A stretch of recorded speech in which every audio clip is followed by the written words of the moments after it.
Welcome to Facts TV News, where everything is true. Waterford Portmore woman gone missing. 32-year-old Shauna Gail Reid of Waterford in Portmore, St. Catherine, has been missing since Saturday, March 27. She is of dark complexion, medium built, and about 5 feet 3 inches tall. Reports from the Waterford police are that about 5:50 a.m., Reid was last seen in her community. Her mode of dress at the time she was last seen is unknown. She has not been heard from since then.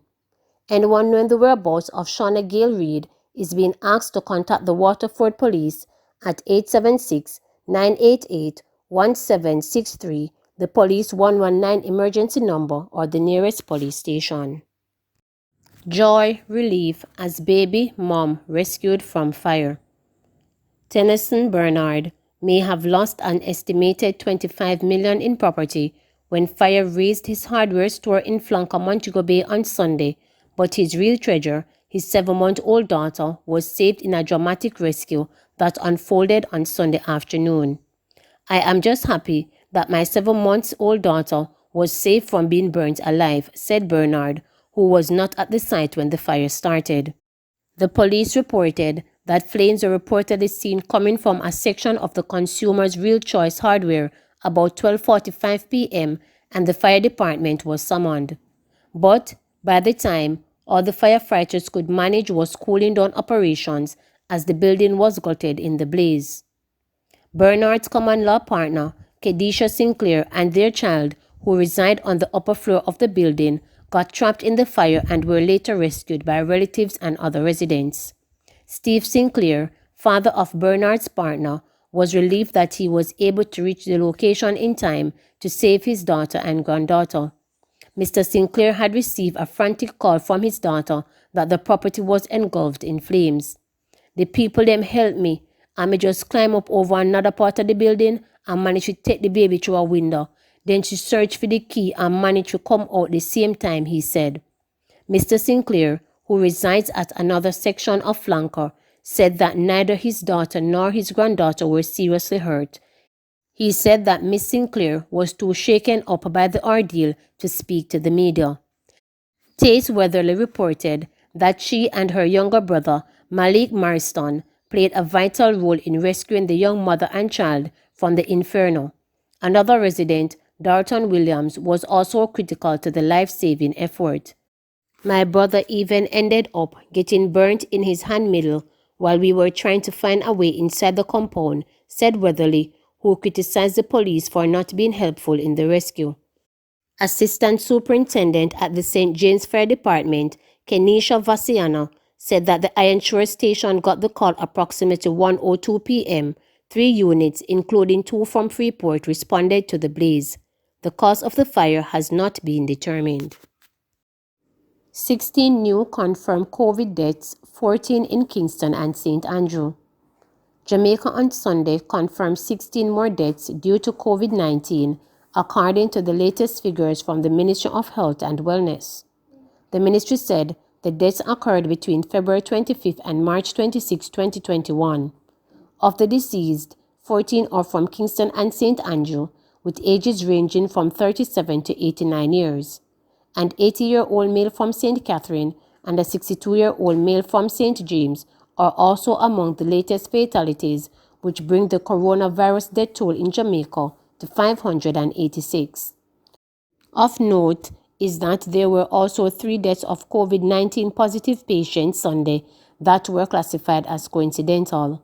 In the meantime, the country recorded 287 new COVID-19 cases from 1,774 samples and 136 recoveries on the day. The newly confirmed COVID-19 cases bring the total number of cases on record for the island to 38,514. Of the newly confirmed cases, 148 are females and 138 are males, with ages ranging from 7 days to 91 years. The cases were recorded in Kingston and St. Andrew 78, St. James 45, St. Catherine 39, Westmoreland 26, Clarendon 24, St. Anne 15, St. Mary 15, St. Elizabeth 12, Manchester 10, Hanover 9, Portland 8, Trelawney 4, and St. Thomas 2. There are 66 moderately ill patients and 42 critically ill patients among the 20,334 active cases now under observation in Jamaica. 7 to face court in Clarendon for breaching curfew. 7 people are to face court in Clarendon next month for breaches of the Disaster Risk Management Act. They were arrested by the Milk River Police in southern Clarendon for disobeying the curfew order. Those charged are scheduled to appear in court on April 28. Despite the arrests, the police say they have been in general compliance with the curfew, which remains in effect until 5 a.m. on Monday morning. Outside of that, it was generally a very impressive response by citizens. In fact, the cooperation this time was far better than when we started these operations a year ago. Head of the operations for the Clarendon Police, Superintendent Christopher Phillips, reported. It is an indication that people are more aware of the severity of what we are faced with and are willing to make the sacrifices for the greater good. So commendations to the people of Clarendon and thanks for that level of cooperation, he added. Phillips said the police are encouraged by the level of cooperation and are imploring residents to make similar efforts to assist with tackling crime and violence in the parish. He said his team will be working assiduously to ensure continued compliance with the ongoing curfew. We will continue to monitor and take action where persons fall out of line, so I appeal to all our citizens to let us continue to demonstrate that level of obedience and willpower to do what is necessary for us to return to normalcy, said Phillips. Street person's death spoils peaceful weekend in the West. The Era 1 police here said that Saturday night fight between 2 homeless men in Montego Bay, which ended with one being fatally stabbed, was the only major incident to mar the first of the 3 weekend lockdowns imposed by the government to curb the spread of the coronavirus. The Era 1 Police Division covers the parishes of Trelawney, St. James, Hanover, and Westmoreland. The accused, who is believed to be mentally challenged, has since been taken into police custody. It is just unfortunate that we had a murder on the ground during the lockdown, and unfortunately, it was a street person who assaulted another street person with a knife, and it ended up in a fatality.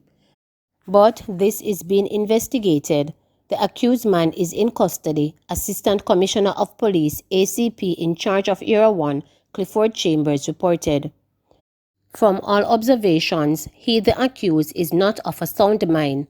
That, however, is yet to be determined.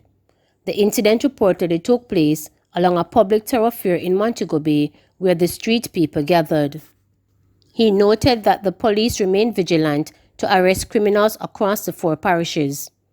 The police are keeping active in this space to ensure that persons don't use this opportunity to launch any community when they know that persons are at home, said ACP Chambers.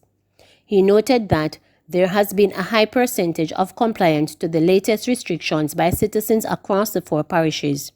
He, however, revealed that on Friday afternoon, there were reports of major traffic congestion in the main towns and Lone City across the 4 parishes in the Era 1 Police Division. The city of Montego Bay was most affected, the senior cop revealed. This, he theorized, stemmed from a misinterpretation that the lockdown was at noon, which was actually closure time of public establishment to allow employees to shop. He was relieved that the congestion eased after about 2 hours. Everything worked as planned except for Friday. All the town capitals, based on expected crowd, were congested afternoon, but it ran off quicker than I anticipated. Based on that, we were seen on or about 12:30, 1 o'clock. The hardest hit was the Charles Garden Market area in Montego Bay, but that too ran off after a certain time, he argued. People just have to be mindful that the closure just meant that business should close to give the employees the opportunity to shop. So it was really congested between 12 noon and 3 p.m., whether people were shopping or whether people were probably trying to get off the street, believing that the curfew started at 12 midday. But from about 3:30 onwards, it was smooth sailing across all 4 parishes. He said individuals who were authorized to move during the lockdown were allowed by the police.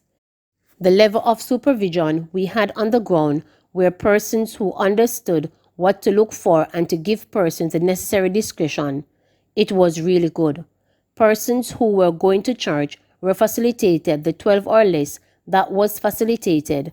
People who work in the tourism industry were facilitated based on the exemption.